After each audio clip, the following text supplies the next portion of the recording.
तथा कल्याणमयी जगदेश्वरी विंध्येश्वरी झंकड़वासिनी माँ शारदेवर दे तथा नारी शक्ति की सम्मान दे आज ये महामूर्ख नृसिंह होता चली मुसाखोरी मौजारे प्रतिद्वंदितामूलक बादपालार तृतीय जामिनी द्वितीय था करे मु उपनीत रे स्वाई आग जेते श्रोता आसचंती तांको पे गुटिए मंगलाचरण तांको मंगल कामना करिबा हमर विधेय संस्कृत श्रीमद भागवत कवि हेले पराशर आत्मज सत्यावती नंदन भगवान व्यास कौन कहले कहले जं ब्रह्मा वरुणेन्द्र रुद्र मरुत जं बोलते जुष्मद शब्दर द्वितीय विभक्ति एक वचन जं बोलते जागु मु तो प्रथम रु कहूँ मो समुदी गोटे मूर्ख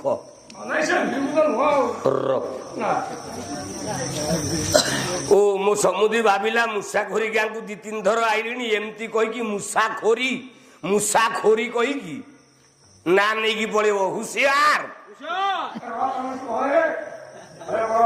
को पुराण लिखाई मुसाखोरी कौन भाविकी पाला कल आज तुमको 2000 टंका देले अनुष्ठान बाधिबो तमे आज कौन कल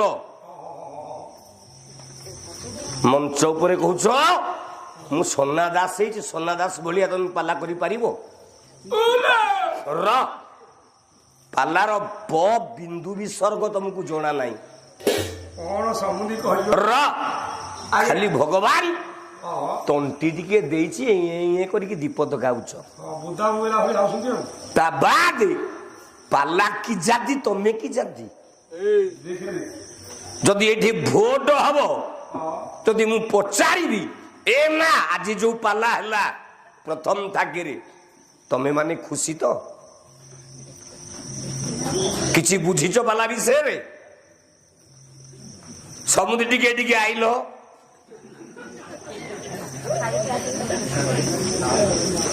माउसी गजी र टिके डाकिबो मो समुदी की केमदिया पाला वाला कौन कहले ना ये गाँ मुसाखोरी या ना कहीं की मुसाखोरी कला जेते बेले पुआ जनम हेला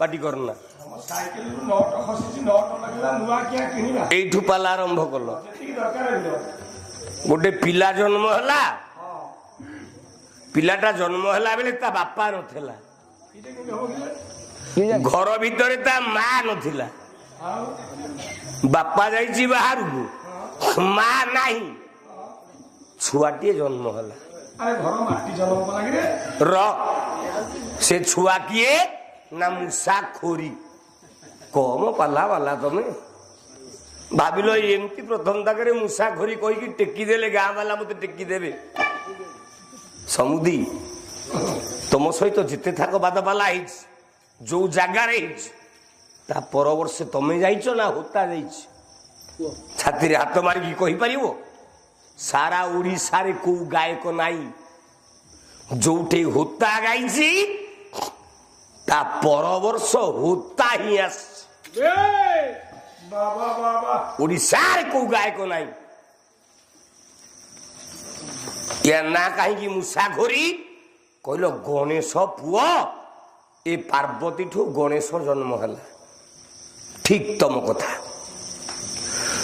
अच्छा ଯେତେବେଳେ ପାର୍ବତୀ ତପସ୍ୟାକୁ ଯାଇଛି, ପାର୍ବତୀ ପୁଅ ଗଣେଶ ନା ସତୀ ପୁଅ ଗଣେଶ? ପାର୍ବତୀ ପୁଅ ନା? ତମେ ଏଡେ ମୂର୍ଖ ବାଲା ବାଲା ମୁଁ କେବେ ଭାବି ନଥିଲି।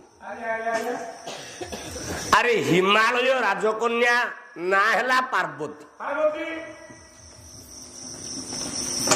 ପାର୍ବତୀ ଠୁ ଗଣେଶ ଜନ୍ମ ହେଇଛି? ପଦେ ପଚାରିବି, ଉତ୍ତର ଦବ ଦଣ୍ଡାଶଳ ହେଇକି। ଯଦି ପାର୍ବତୀ ପୁଅ ଗଣେଶ ହେଲା, କଲା ଯେତେବେଳେ ଶିବ ପାର୍ବତୀଙ୍କ ବିବାଘର ହେଲା,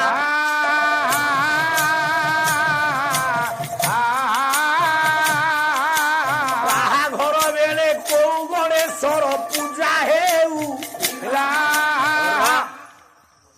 ଆଲୋ ମା, ପୁଅ ଝିଅ ଯେତେବେଳେ ବାହାଘର ହୁଅନ୍ତି, ବେଦୀ ଉପରେ ଗୋଟେ କଳସ ପୂଜା ହୁଏନି? ସେ କଳସଟା କିଏ? ଗଣେଶ।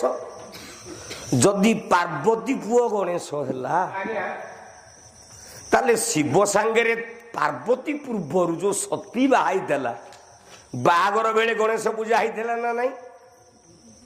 ହେଇନି? ଯଦି ଶିବର ପୁଅ ହଉଛି ଗଣେଶ, ପାର୍ବତୀ ପୁଅ ଗଣେଶ, ତାହେଲେ ଶିବ ପାର୍ବତୀଙ୍କ ବାହାଘର ବେଳେ କୋଉ ଗଣେଶ ଯେ ପୂଜା?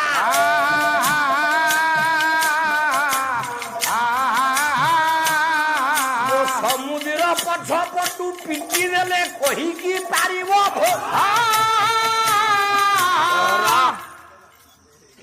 ମୋ ସମୁଦ୍ର କି ପଛୁଆ ପିଟିଲେ ଉତ୍ତର ଦେଇପାରିବ? ସମୁଦ୍ର ଡକାଡକି ହଉଛନ୍ତି କି ବାଘ? ର ପାଟି କର, ନୀରବରେ ବସ। ଦ୍ୱିତୀୟ ଧାକୁ ପାଲା। ତାହେଲେ ଗଣେଶ ଜନ୍ମ ହେଲା କେମିତି? ନା ବାପା ନାହିଁ, ବିନା ବାପାରେ ଛୁଆ ଜନ୍ମ ହବ। ମାନେ ବାପା ନଥାନ୍ତି? ବାପା ଏଇଟା ସମ୍ଭବ? ଅସମ୍ଭବ। ତତେ ପଚାରିନି, ଚୁପକିନି ବସ। ଖାଲି ହୁଁ ହା ତୁ ତା ବସ। ହଁ, ବାପା ନଥବ, ବିନା ବାପାରେ ପିଲା ଜନ୍ମ ହବା ସମ୍ଭବ? ଅସମ୍ଭବ? ସମ୍ଭବ। ବାପା ଦରକାର ନାହିଁ, ପିଲା ଜନ୍ମ ମା କରିଦବ। କଣ ୟା କରୁଛୁ ମୋ? ଏ ପରା ହୋତା ମେସିନ୍। ମୁଁ ତ କହିଛି, ଏ ବର୍ଷ ମୋର ସରିଗଲା ମୂଷାଖୋରୀ।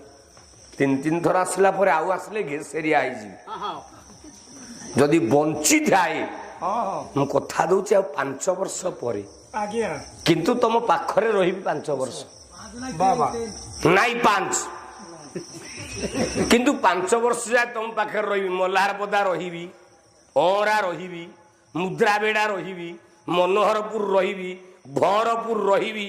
ଏ 10-20 କିଲୋମିଟର ଭିତରେ ରହୁଥିବି, କିନ୍ତୁ ମୂଷାଖୋରୀ ଆଉ ଦେଖା ହବାନି। ମୋ ହାଣ୍ଡି ଭାତ ସରିଗଲା। ସାରା ଓଡ଼ିଶା କହନ୍ତି, ହୋତା ତୁ ମୂଷାଖୋରୀରୁ କଣ ଭଲ ପାଇଛୁ ଯେ ଏତେ ବାଟ ଦୌଡୁଛୁ? ମୂଷାଖୋରୀ ମତେ ଯୋଉ ଭଲ ପାଇବା ଦେଇଛି, କିନ୍ତୁ ଏ ବର୍ଷ ଟିକେ କମି ଯାଇଛି। ହଁ, ବିଜକୁ ଡାକିଲେ 8 ଥରରେ ବସା ଘରକୁ ଯାଉଛି।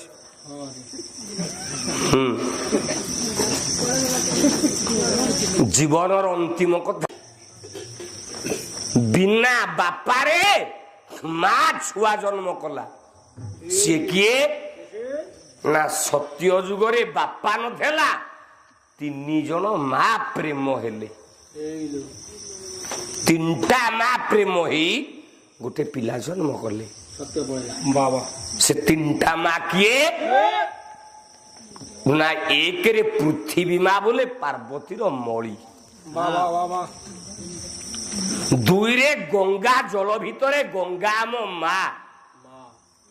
3ରେ ସତୀ ହଉଛି ଆମର ମା। ଠିକ ନା ଭୁଲ ଆଜ୍ଞା? ପୃଥିବୀ ମା ମାଟିର ମଳି, ଗଙ୍ଗା ମା ଗଙ୍ଗା ଜଳ, ସତୀ ମା ବାପା ନାଇଁ। 3ଟା ମା ପ୍ରେମ ହେଲେ, ये 3 ପ୍ରୀତିରେ ଜନ୍ମ ହେଲା ଗଣେଶ। 3 ପ୍ରୀତିରେ ଜନ୍ମ ହେଲା ଗଣେଶ। ମାତା କଲ୍ୟାଣେ ବଞ୍ଚି ଥିଲା ଅବଶ୍ୟ, ଥିଲା ଅବଶ୍ୟ। 3ଟା ମା ପ୍ରେମ ହେଲେ, ବାପା ନଥିଲା ଆଜ୍ଞା ଗଣେଶ ଜନ୍ମ ହେଲା। ବାସେ ବାସେ ଆଲୋ ସମୁଦି କଣ କହିଲ ନା ମା ବି ନଥିଲା। ଆରେ ପାର୍ବତୀ ମଳିକି ଘଷିକି ଏକାଠି ଗୋଟେ ପ୍ରତିମା କରୁ କରୁ ଗଣେଶ ଜନ୍ମ ହେଲା। ହଁ ହଁ ହଁ ଯୋଉ ପିଲାମାନେ ଏ ଯୋଉ ଲକ୍ଷ୍ମୀ ମାଣବସା ଲକ୍ଷ୍ମୀ ବାର ବହି ପଢୁଥିଲେ ପରଦିନ ସେ ବହି ପଢା ହଉଥିଲା। ସାର ସତ ନା ମିଛ କହୁଛି ମୁଁ? ଯଦି ମୁଁ ମିଛୁଆ ଗାୟା କହିଥିବି ମୋ ଉପରେ ବାଜି ହବ। ସମୁଦି ଓଡ଼ିଶାରେ କୋଉଠି ଭୁଆଁ ବୁଲିବ? ମୁଁ ପୁରା ନୃସିଂହ ହୋତା। ସେଠି ମା ଗଣେଶକୁ ଜନ୍ମ କରିଛି ନା ନାଇଁ? ତାହେଲେ ମା ଥିଲା ନା ନାଇଁ ନଥିଲା? ଏ ମୂର୍ଖ ପାଲା ବାଲା କେମିତି ବୁଝିବେ ଏ କଥା? ଆଉ ମୁଁ ପ୍ରମାଣ ଦଉଛି ପିଲା ଜନ୍ମ ହେଇଛି ସତ୍ୟ ଯୁଗରେ ବାପା ନଥିଲା କି ମା ନଥିଲା, ପିଲା ଜନ୍ମ ହେଇଛି। ପ୍ରମାଣ ହୋତା ଦବ ନା ଆଉ?